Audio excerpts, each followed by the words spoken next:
Let's do the first start in a couple years.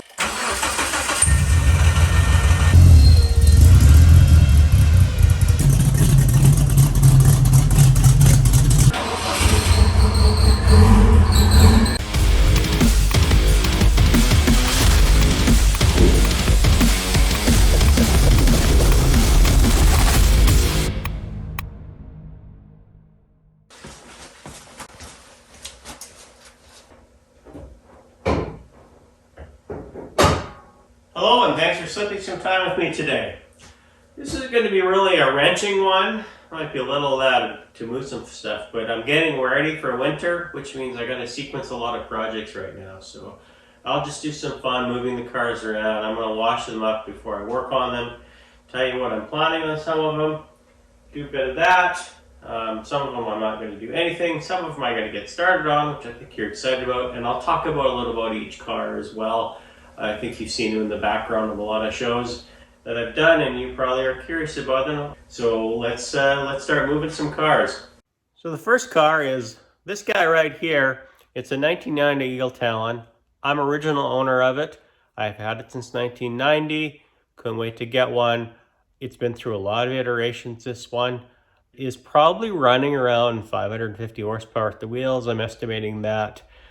Given what my trap times are. It's full weight car, got a subwoofer in the back, all that stuff. It's basically a street car, but I wanted a full, true, low 11-second car on the street, and that's what this is with street tires. So what it does on the track is what it does on the street, which I don't think a lot of people can say when they put the slicks on and do other kind of things and lighting up. I think with me in the car, it's weighing around 3,400 pounds, so it's no light thing at all, but it is a lot of fun. I grew with it since 1990 with the whole scene of DSMs, the import scene, the sport compact scene, and making these things fast. It was a lot of fun, still a lot of fun.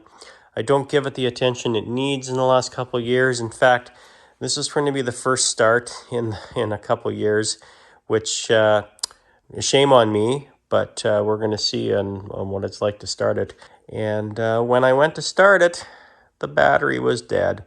Which is, I had a trickle charge on it, but the battery was probably 10 years old in it. It was one of the yellow tops, and I'm just going to put an Everstart in for now, just to get it going. I actually want to give it go for a little drive around the block, warm it up, and then I'm going to park it again. So I do need to wash it desperately, and that's what I'm going to do with a lot of these cars right now. As I work on these cars, I'll probably tell more about them too in stories. Engine bay is a little dusty, but I need to replace that battery. I already pulled it out, got the new one in. So I'm going to put the next one in and we'll go from there.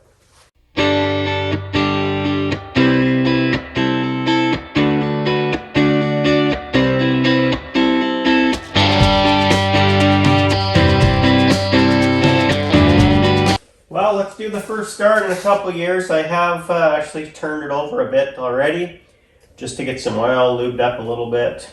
We'll see how the fuel does in it. I did have stabilizer in it. I think it actually has some race fuel mixture in it. It's unleaded though, race fuel. Yeah, so let's get in the car and see what happens.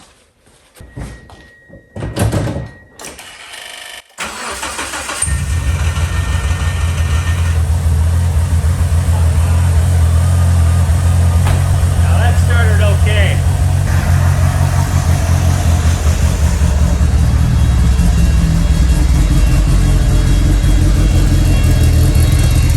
Want to see the fuel setup on it?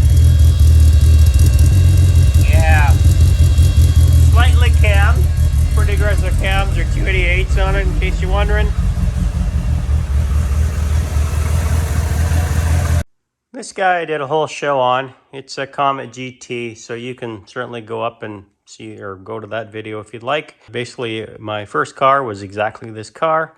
This isn't that one because I totaled it off completely a month after I had my driver's license, but I was able to find this one. And again, I got a ton of information. Well, I shouldn't say a ton, but I started some information on this, of the story behind it, in another video. This one is, it does need some transmission work, actually, a bit, and a few things here and there that I want to spruce up, but I don't think I'm going to be able to get to it this winter. I've got too many other projects on the go. And then we have this blue one, which a lot of you people have been asking about and what exactly the story is. So I'll take a little closer shots here as well. but as you can probably see, and I'll wash it off, I've had this thing for, I don't know, 10 or 12 years. I gotta look at the exact date on it, to be honest. And I got it in pieces. It never has been started ever. And I did a full restoration on it, and I mean full. So it was stripped right down to the unibody, completely stripped. Painted, I did the complete underneath of it. I stripped that. Then I put Pure 15 in it and built it. And this is going to be an interesting car. I'll tell you more about that as I get it moved here. Right now it can't start, but there's not a lot of work left on it. But something you probably can see already, or maybe if you have a good eye, you should see it. This is a 92 first generation.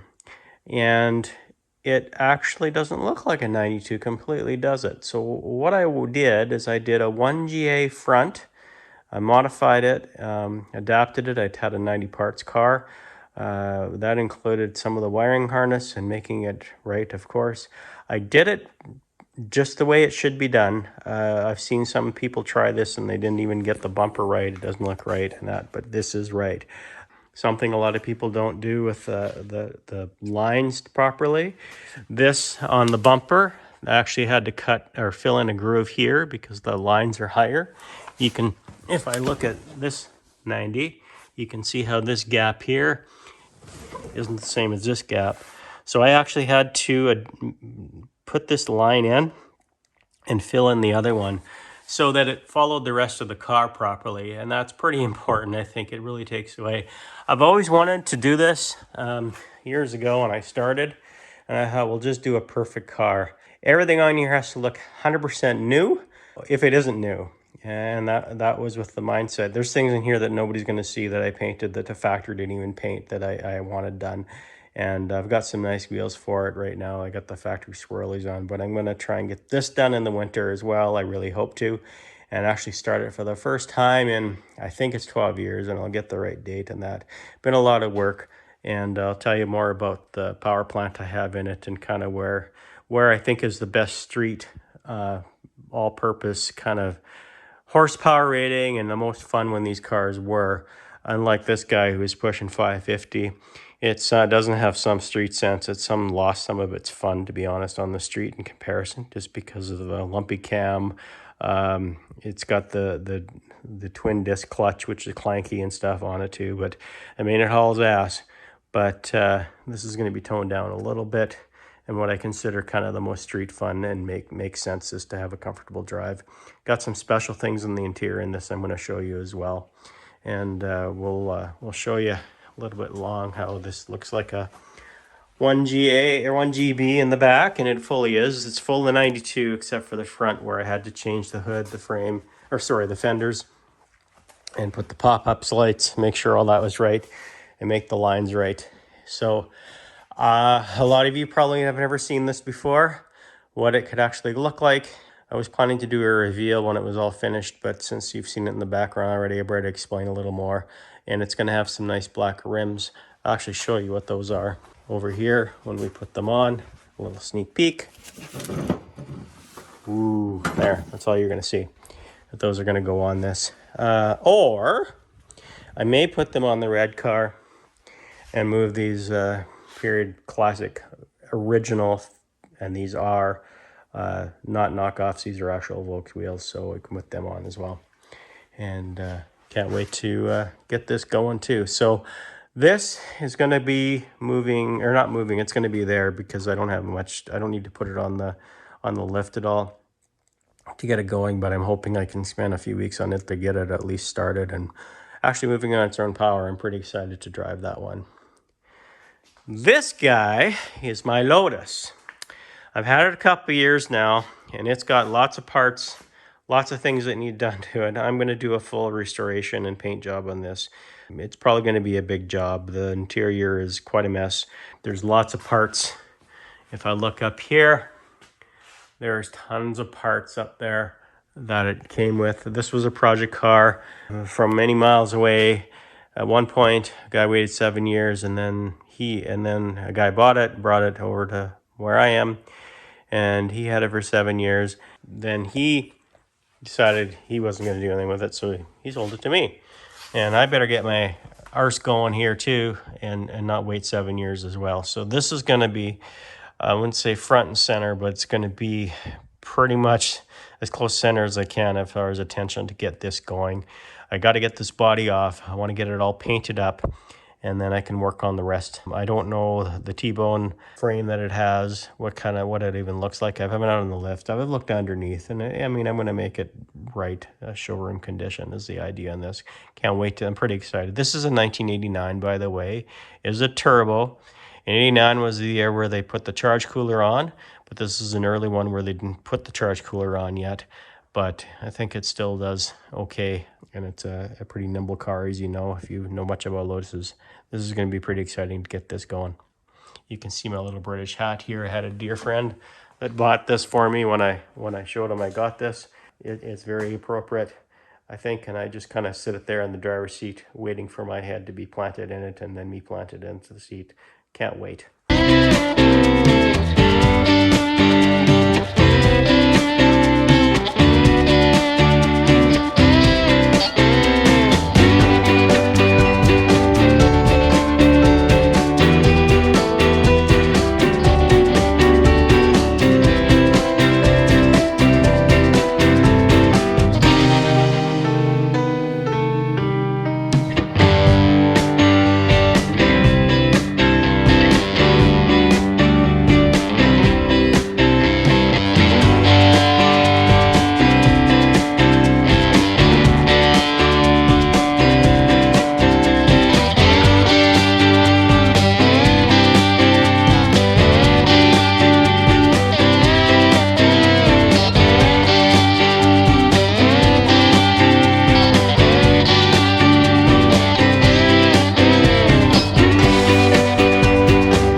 now that the cars are all sorted out, that's going to wrap up this episode. Stay tuned for lots more on all these cars and other things that I'll be doing. Make sure you subscribe to catch that. Also, please share and like and comment as well. I'd like to hear from you. Probably the next episode we're going to talk about is that guy, that Lotus. Because I said, remember, that's central to what I want to get going. And of course, we'll be doing other things as well. I generally want to thank you for joining this episode of Slipping Time with me.